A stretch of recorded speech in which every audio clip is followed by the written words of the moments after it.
ओम सूर्यदेवाय नमः सूर्यदेवाय नमः सूर्यदेवाय नमः ओम सूर्यदेवाय नमः सूर्यदेवाय नमः सूर्यदेवाय नमः सूर्यदेवाय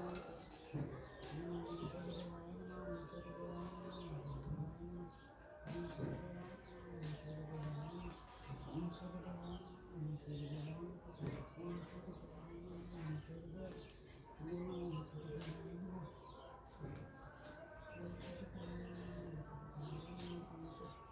सूर्यदेवाय नमः ओम सूर्यदेवाय नमः ओम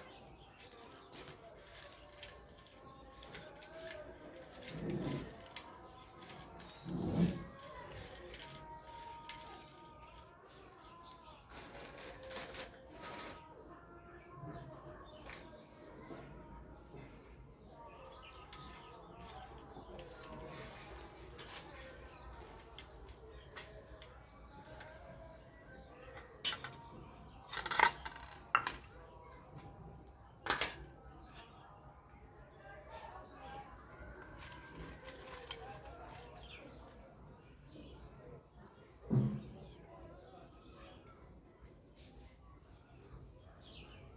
ओम सूर्यदेवाय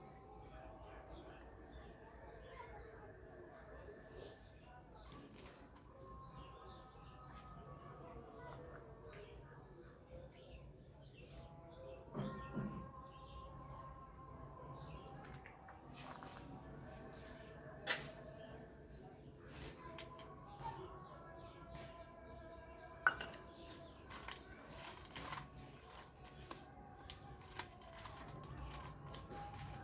ओम सूर्यदेवाय नमः स्वाहा ओम सूर्य आदित्य देवाय नमः स्वाहा ओम भास्कराय नमः स्वाहा ओम दिनकर देवाय नमः स्वाहा ओम रवि देवाय नमः स्वाहा ओम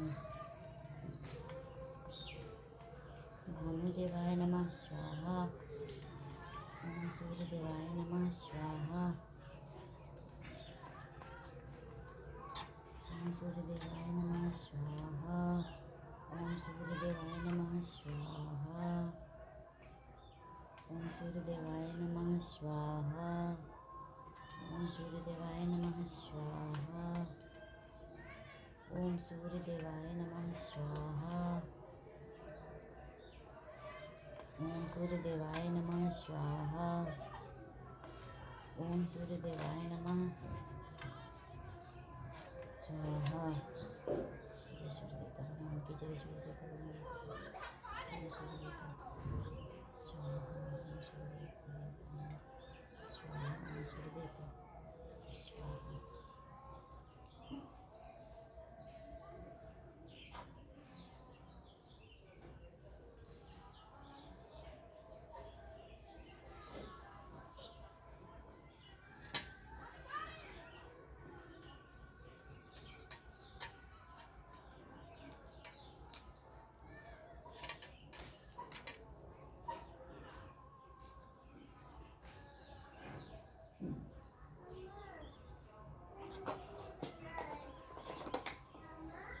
हाँ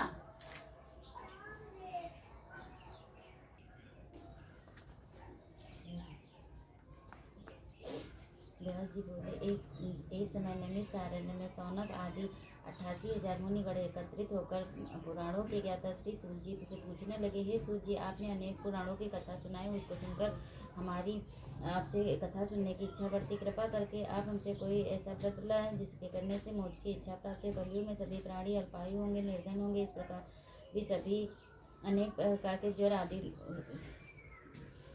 रोग लगे रहेंगे। फिर किस प्रकार तपस्या यज्ञ आदि कर सकेंगे, या कैसे या श्री हरि का स्मरण और ध्यान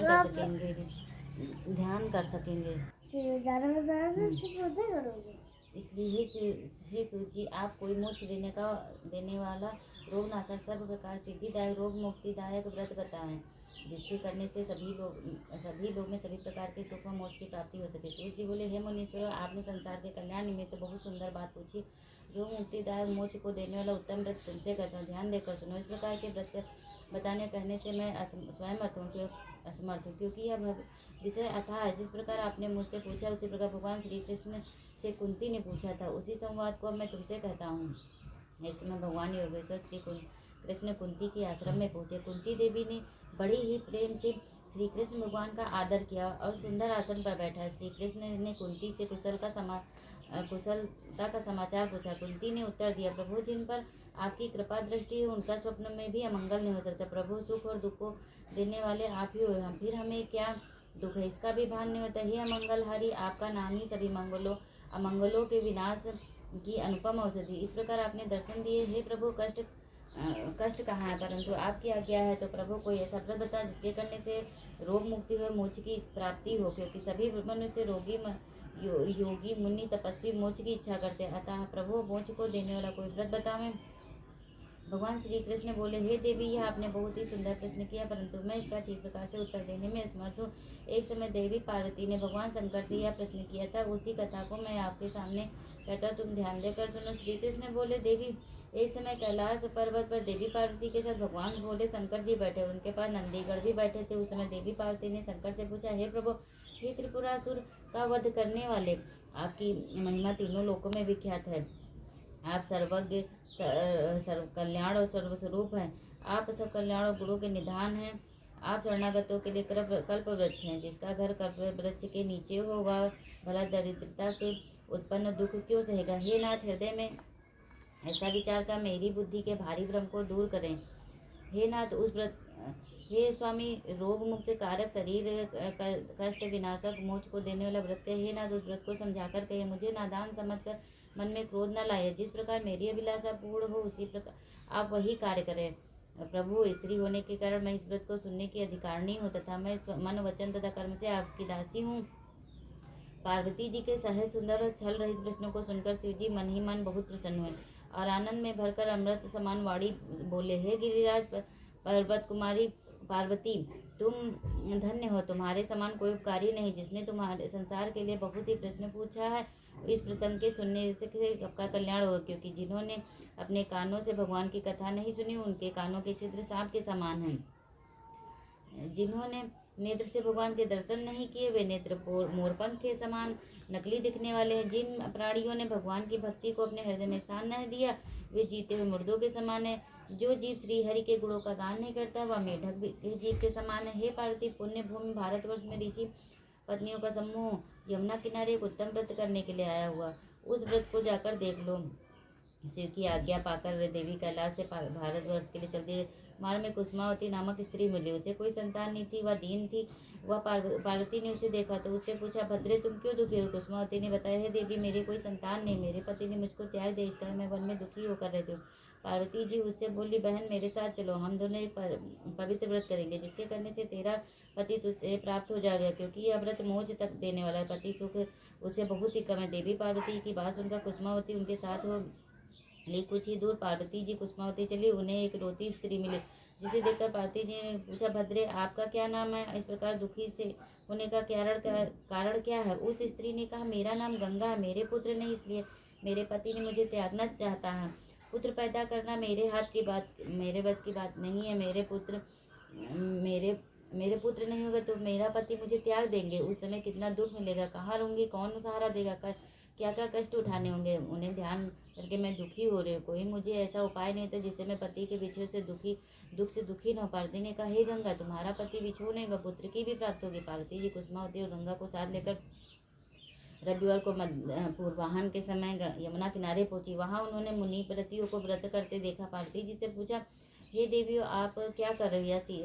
यह किस देवता का व्रत है, इसके करने से क्या फल प्राप्त होता था तथा यह व्रत कैसे किया था। ऋषि पत्नियों ने कहा, हे देवियों, आप पापनाशक सूर्य का दान फल व्रत कर रही हैं। सूर्य मंडल में सूर्य के अंतर्यामी स्वरूप में विराजमान रहने वाले ईश्वर का पूजन तथा ध्यान किया जाता है। यह व्रत दुर्लभ मोक्ष को देने वाला होता है। धन पुत्र आदि की गिनती ही क्या है। जो स्त्री पुरुष जिस कामना की इच्छा से व्रत करते वह अवश्य पूर्ण होता है। इससे निर्धन को धन दुखी को सुख और पुत्रहीन को पुत्र, रोगी को रोग मुक्त होकर अंत में मुनिजनों जैसे दुर्लभ मुझ की प्राप्त होती है। यह व्रत अश्विन मास के शुक्ल पक्ष के अंतिम रविवार में प्रारंभ होता है। तेल, आंवला, नमक, अचार, अनार, छार को छोड़कर तेल, आंवला, नमक, अनार और छार को छोड़कर एक समय भोजन किया जाता है। 5 साल व्रत करके इस समय व्रत का उद्यापन किया जाता है। इस 5 साल में प्रत्येक साल एक धान्य सूर्य को समर्पित किया जाता है। जिस धान को समर्पित करते थे उस वर्ष खाया नहीं जाता। पहले वर्ष में जौ, दूसरे वर्ष में गेहूँ, तीसरे वर्ष चना, चौथे वर्ष तिल, 5वें वर्ष में उड़द दान देना चाहिए। अपनी सामर्थ्य और शक्ति के अनुसार इसका दान दिया जाता है। 12 ब्राह्मणों को भोजन कराया जाता है। इस व्रत का उद्यापन माघ मास के शुक्ल पक्ष की सप्तमी को किया जाता है। अगर उस दिन रविवार हो तो बहुत ही श्रेष्ठ रहता है। 12 ब्राह्मणों को भोजन करा के वस्त्र दक्षिणा आदि से पूजा करें। इस व्रत के प्रभाव से शरीर रोग की समाप्ति होती है। यश, समृद्धि, बुद्धि और स्त्री पुत्र आदि का सुख प्राप्त होती है। अंत में मोक्ष की प्राप्त होती है। इस प्रकार पार्वती, कुसुमावती और गंगा ने इस व्रत का फल का विधान सुना और सभी स्त्रियों के साथ व्रत किया। इस प्रकार व्रत के प्रभाव से कुसुमावती को अपने पति का प्रेम प्राप्त हुआ। गंगा को इस व्रत के प्रभाव से समय पाकर उत्तम पुत्र की प्राप्ति हुई। पार्वती जी ने इस व्रत को करके मधुफल की प्राप्ति की और कैलाश को जा रही थी। उन्होंने मार्ग में एक ब्राह्मण को देखा। उस ब्राह्मण बहुत ही निर्धन था। पार्वती की दया से वह फल उस ब्राह्मण को दे दिया। स्वयं कैलाश के लिए चल दिए। भगवान शंकर को नमस्कार कर बैठ गए। ब्राह्मण फल सहित घर लौटा। बड़े विस्मय पड़ गए क्योंकि उसका घर धन धान्य से पूर्ण हो गया था। बहुत सी गौवें द्वार पर खड़ी थी। ब्राह्मण ने अपनी स्त्री से पूछा, यह सब किस चीज का प्रभाव? ब्राह्मणी ने हाथ में फल देखकर कहा, यह तो मधुफल है जो तुम हाथ में लियो। यह मधुफल तुम्हें कहाँ से प्राप्त हो? यह सब इस फल का प्रताप है। ब्राह्मण ने सभी कथा ब्राह्मणी को कह सुनाया। उस ब्राह्मण के प्रताप से ब्राह्मण के सभी दुख दूर हो गए। वह रविवार का व्रत करने लगा। भगवान सूर्य की कृपा से इस लोक में नाना प्रकार के सुखों भोग कर अंतर दुर्लभ मोक्ष को प्राप्त हो। जो मनुष्य व्रत को करते हैं इस लोक में नाना प्रकार के सुख भोग कर पुत्र पौत्र को सुख लाभ कर अंत में श्री हरि के लोक को निवास करते हैं। इस प्रकार रविवार के व्रत की कथा पूर्ण हुई। व्रत नारायण देवता भगवान की जय जय जय श्री नारायण देवता भगवान की जय।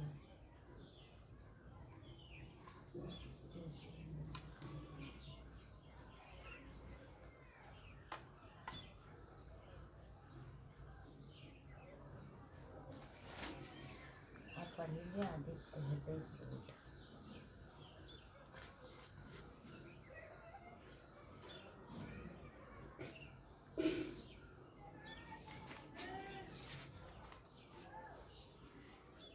ओम अस्य आदित्य हृदय स्त्रोत आगस्त्य ऋषि अनुस्पष्ट छंदा आदित्य हृदय भूतो भगवान ब्रह्म देवता निरास्ता शेष विघ्नतया ब्रह्म विद्या सिद्धौ सर्व जय सिद्धौ च विनियोगः।